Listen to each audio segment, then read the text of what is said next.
Mesdames, Messieurs, bonsoir. Les titres du journal. Le secteur des startups au Bénin a connu un début très timide, mais depuis quelques années, plusieurs d'entre eux s'établissent sur le marché innovant du numérique. L'environnement est-il propice? On en parle. Tout individu a droit à la vie et ce droit fait partie des droits humains les plus sacrés, mais parfois, ce droit est bafoué.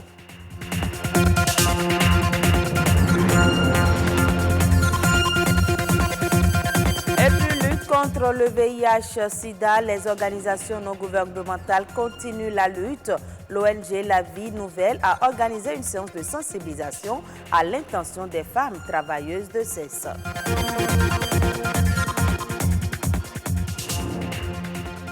Les start-up, ces entreprises naissantes qui participent à l'essor de l'économie d'une nation. Aujourd'hui, combien en compte-t-on au Bénin? L'environnement est-il favorable pour la floraison des start-up? Une équipe de notre rédaction s'est intéressée à ces questions. Voici le reportage de Rodrigue Babagbeto. Quand Romuald se rend dans ce cabinet, c'est pour en savoir plus sur le mode de création d'une start-up et surtout pour s'assurer de la pertinence de son projet d'entreprise. Je suis dans l'agriculture, plus précisément du côté production du riz et transformation. Après nos échanges, j'ai compris qu'il ne faut pas se lancer et avoir plusieurs segments en même temps. Ça m'a encore plus boosté pour pouvoir réellement finaliser la start-up. Des jeunes comme lui, le patron des startups du Bénin en rencontre plusieurs. Il arrive à les mettre en contact avec des incubateurs chargés d'orienter les créateurs de jeunes pousses dans le choix du bon modèle économique. Réussir à mettre sur pied sa start-up passe par plusieurs critères. Quand on veut mettre en place une entreprise, il n'y a pas que la ressource financière, il y a la ressource humaine, d'accord. Il y a la planification, il y a beaucoup d'aspects dont il faut tenir compte. La première caractéristique, c'est qu'il faut que l'entreprise soit dans de l'innovation. La seconde caractéristique qui est très importante, c'est qu'il faut que cette innovation apporte un fort potentiel de croissance. Parce que tout est une question de modèle économique aussi. Comment tu gagnes de l'argent?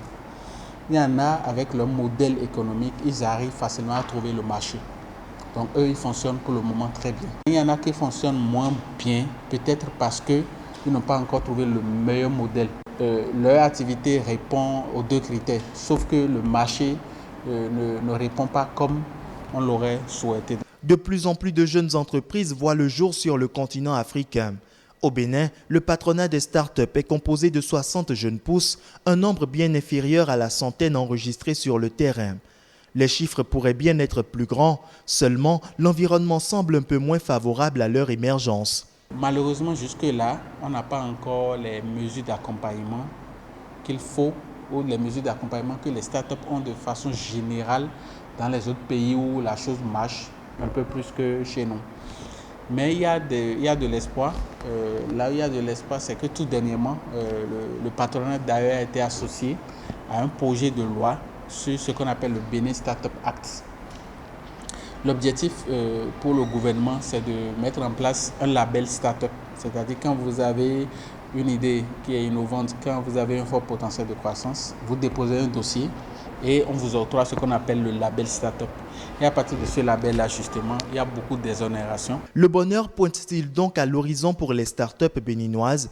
Avec un tel projet, le Bénin va sûrement se mettre au rang des pays africains tels que le Rwanda, le Sénégal et bien d'autres, où la volonté politique accompagne les startups dans leur éclosion.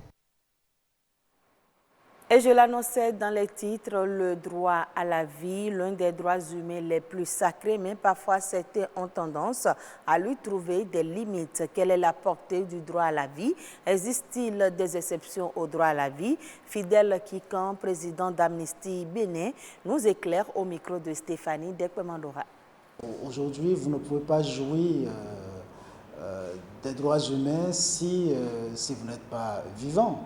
Donc, le droit à la vie, c'est tout ce que vous mettez en place, tout ce que l'État met, tout ce que la société met en place pour garantir que l'individu naisse d'abord dans de bonnes conditions, puisse grandir dans de bonnes conditions et puisse vieillir et mourir de sa plus belle mort. Le droit à la vie se positionne comme la mère, en quelque sorte, de tous les droits. Mais je peux tout de suite dire que, contrairement à ce qu'on pense, le droit à la vie n'est pas un droit non dérogeable. Il y a des exceptions au droit à la vie, mais heureusement, toutes ces exceptions sont liées à la volonté de la personne qui est concernée par sa propre vie. Je prends par exemple le cas de l'euthanasie. Pour les pays qui ont adopté l'euthanasie, par exemple, c'est une exception de jouissance du droit à la vie, mais la décision proviendra de la personne qui est concernée. Vous avez aussi les avortements, au moins ceux sur quoi tout le monde est d'accord. Vous avez les avortements thérapeutiques. Et encore une fois, la décision provient de celui dont la vie est en danger. L'État est le seul détenteur, n'est-ce pas, de la violence qu'on peut appeler de la violence légitime.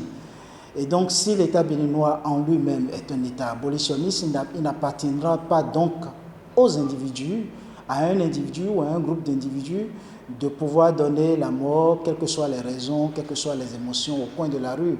Et cela devrait pouvoir être puni.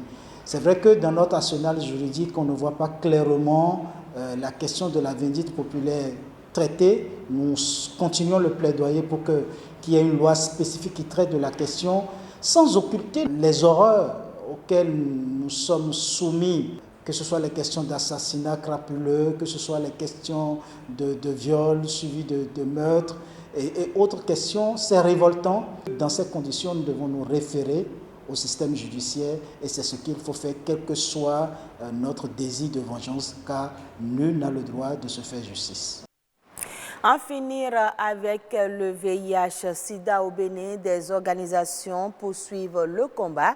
Elles sensibilisent les populations et distribuent des préservatifs.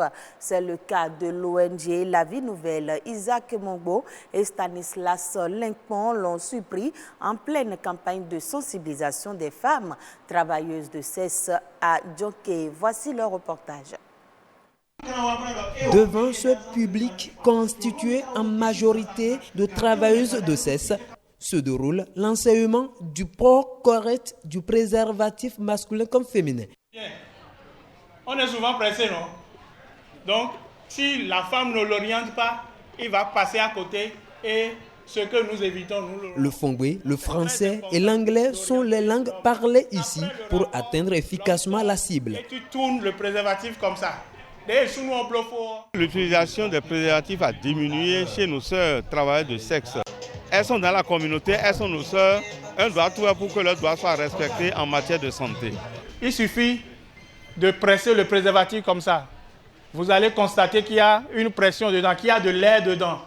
S'il y a de l'air dedans, ça veut dire que le préservatif est efficace. Vous pouvez l'utiliser. Vous cherchez le bon endroit pour couper. C'est la partie dentelée. Ici encore, des professionnels du sexe confirment le fait. Elles avouent, des clients exigent des rapports sexuels non protégés. Je n'ai pas été victime une fois, mais moi je suis sur les sites. Elles acceptent les rapports non préservés des fois. Parce qu'elles ne sentent pas ce qu'elles font. Donc, il y a beaucoup de femmes qui acceptent les rapports non préservés. Pour elles, un rapport sexuel non protégé vaut 10 000 francs ou 20 000 francs et même 30 000 francs selon le client. Une importante somme gagnée en un seul acte sexuel, mais pas sans risque sanitaire.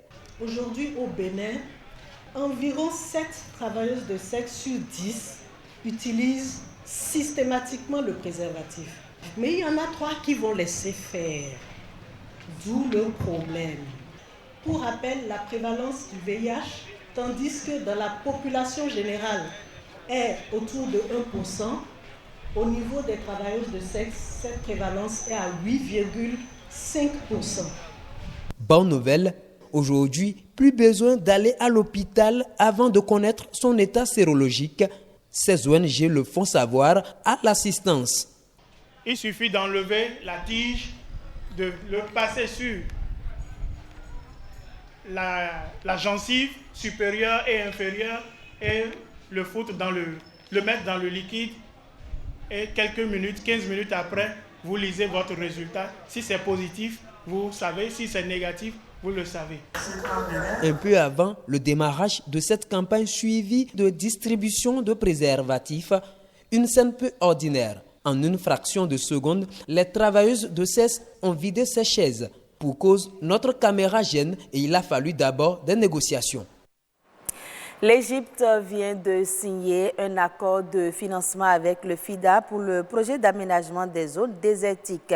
À travers cet accord, l'Égypte pourra bénéficier d'un prêt de 53,2 millions d'euros et d'un don de 860 000 euros du FIDA. Selon les autorités égyptiennes, ce financement va servir à créer des emplois et un environnement propice aux investissements dans les zones désertiques du pays et vise par ailleurs à créer un développement durable de ces zones en y développant des zones urbaines, des zones industrielles et un réseau routier. Les zones désertiques de l'Égypte sont moins développées que les autres régions du pays.